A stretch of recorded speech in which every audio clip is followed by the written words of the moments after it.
నమస్తే మిత్రులారా, welcome to ఏవి న్యూస్. నేను మీ కళారి శ్రీనివాస్. ముందుగా నేటితరం దినపత్రిక అన్ని వాస్తవాలలో ప్రధాన అంశాలు ఏంటో ఒకసారి మనం చూద్దాం. బ్యానర్ ఐటమ్ గా సర్వేల నివేదికల పార్టీల అభిప్రాయాల అంటూ ప్రధాన ఐటమ్ మనం చూస్తున్నాం. సర్వేల మాయాజాలం గురించి, నివేదికల గురించి స్పష్టంగా ఇక్కడ కనిపిస్తుంది. వచ్చే ఎన్నికల్లో 100 సీట్లు కాంగ్రెస్ కే అంటూ కాంగ్రెస్, లేదు వచ్చే ఎన్నికల్లో 100 సీట్లు మాకే అంటూ బీఆర్ఎస్, లేదు నేనే సీఎం అవుతా అంటూ కవిత. ఇక ఈ అన్ని పక్కన పెడితే బీజేపీ కూడా సర్వేలలో గెలుపు మాదే ఖాయం అంటున్నారు. కాషాయం జెండా ఎగరవేస్తుంది మేమే అంటున్నారు. మొత్తానికైతే పంచాంగ సిద్ధాంతం, సర్వేల బాబాలు అందరికీ మంచి రోజులు, గెలుపు ఖాయం అంటూ మిడిల్ గా ఇక్కడ మనం చూసుకుంటే వీళ్ళేమో అటు ఇటు కాకుండా మధ్యగా చెప్పేటట్టుగా ఇక్కడ మనకు కనిపిస్తుంది.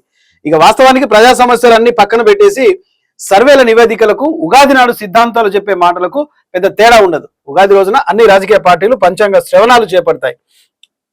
ప్రజాస్వామ్యంలో ఈ జ్యోతిష్యానికి పెద్దపీట ఉంటుంది. అండ్ అలాగే రాజకీయంలో వచ్చేసరికి ప్రధానంగా రాజకీయంలో రాణించాలంటే ప్రజలతో మమేకం అయ్యాలి. ఎందుకంటే for the people, by the people, of the people is the democracy ఉన్నది. కాబట్టి డెమోక్రసీలో ఖచ్చితంగా ప్రజల చేత, ప్రజల కొరకు నాయకులు ఏ నాయకులు అయితే పనిచేస్తారో, ప్రజలు ఓట్లేస్తే గెలుస్తారనే నిజాన్ని పక్కన పెట్టేసి కేవలం పొలిటికల్ సర్వేల మాయాజాలంలో పడి అటు నాయకులు డబ్బులు పోగొట్టుకుంటున్నారు.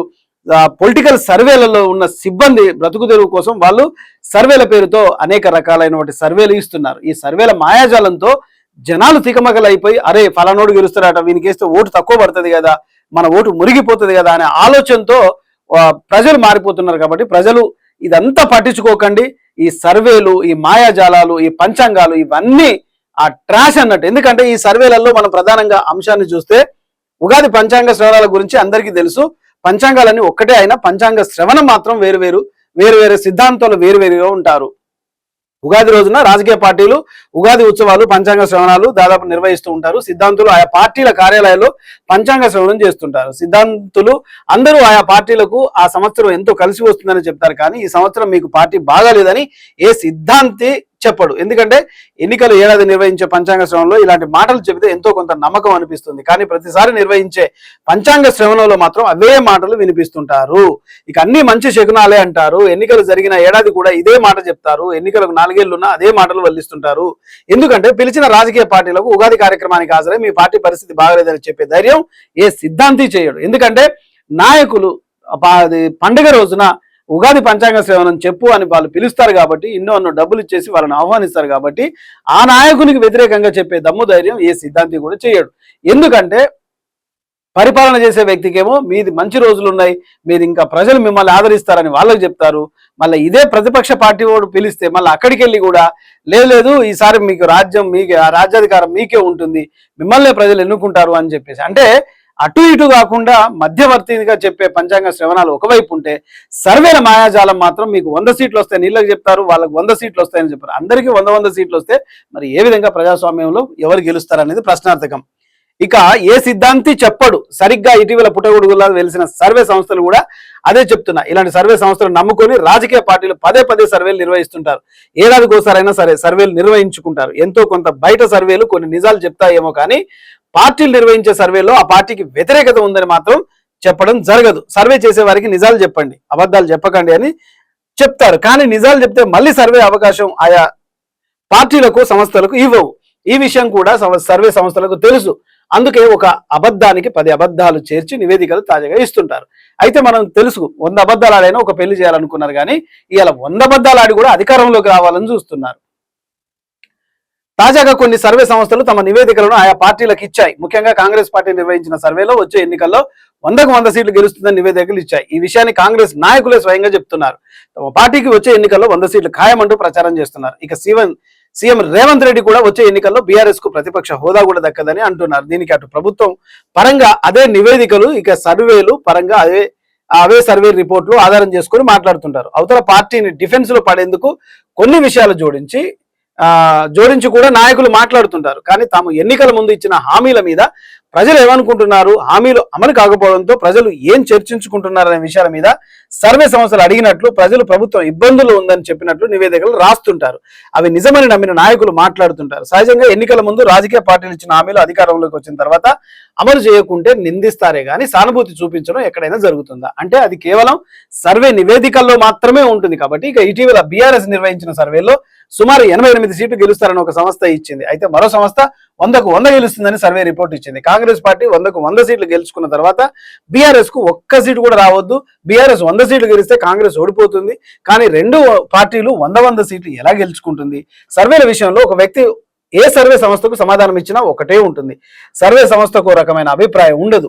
వచ్చేది బీఆర్ఎస్ పార్టీ అని పార్టీ ప్రచారం చేసుకుంటుంది. ఎన్నికలకు కూడా ఇంకా 2 ఏళ్ళు సమయం ఉంది. ఏదేమైనా కాంగ్రెస్ ప్రభుత్వం ఇచ్చిన హామీలను పూర్తి స్థాయిలో అమలు చేయొచ్చు. అమలుకు జాప్యం జరగడానికి కారణాలు అనేకం చెప్పొచ్చు. గత ప్రభుత్వం చేసిన అప్పులు చెల్లించకే ఇంతకాలం పట్టిందని చెప్పొచ్చు.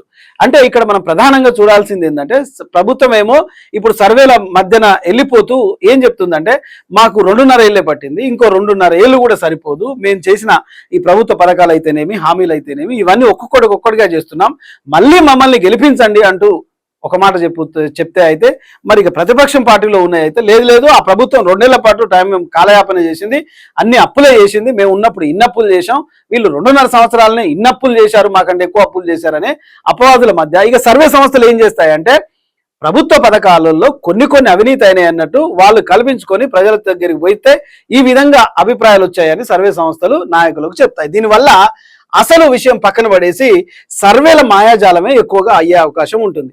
2 ఏళ్లలో హామీలన్నీ అమలు చేయొచ్చు, అప్పుడు బీఆర్ఎస్ మాటలు జనం నమ్ముకోవచ్చు.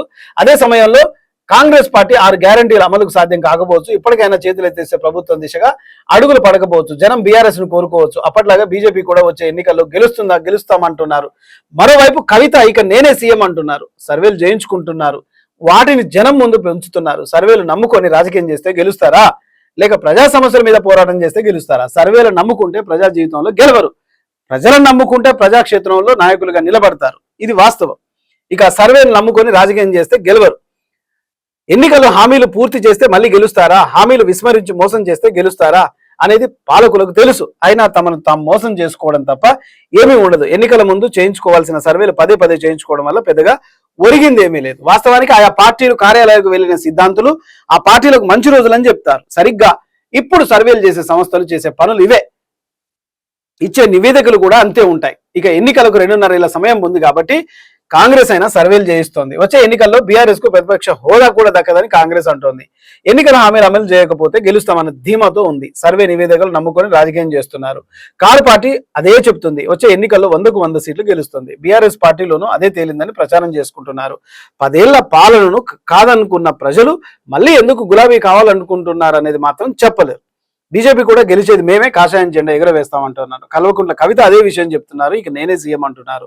తెలంగాణలో తామే బలంగా ఉన్నామని కవిత చెప్పుకుంటున్నారు. సర్వేల మాయంలో రాజకీయాలు చేస్తున్నారు. గెలుస్తామన్న ఊహల్లో తేలి ఆడుతున్నారు. మొత్తం మీద ప్రధాన ఎడిటోరియల్ ఐటమ్ గా ఏంటంటే, సర్వేల మాయాజాలం పూర్తిగా, అటు పంచాంగ శ్రవణాలు ఇటు సర్వేల మాయాజాలాలు పూర్తిగా నాయకులను ఒక ఊహా కల్పనలోకి తీసుకెళ్తున్నాయి. కేవలం నాయకులు ప్రజాక్షేత్రంలో గెలవాలి, అధికారం దక్కించుకోవాలి అంటే మాత్రం ప్రజలకు దగ్గరగా ఉండి ప్రజా సమస్యలను పట్టించుకొని ప్రజాక్షేత్రంలో ప్రజలకు ముందుగా చేదోడువాదులుగా నిలిస్తే ప్రజలు ఓట్లేస్తే గెలుస్తారు తప్ప ఏ పంచాంగాలు చెప్తేనో ఏ సర్వేలు చెప్తేనో వీళ్ళు నాయకులు కాలేరు, అధికారం దక్కించుకోలేరు. ఇది ఇవాళ ప్రత్యేకమైన కార్యక్రమం. రేపు మరొక రాజకీయ విశ్లేషణతో మళ్ళీ కలుద్దాం. చూస్తూనే ఉండండి AV news. Signing off Kadari Srinivas. Thank you very much.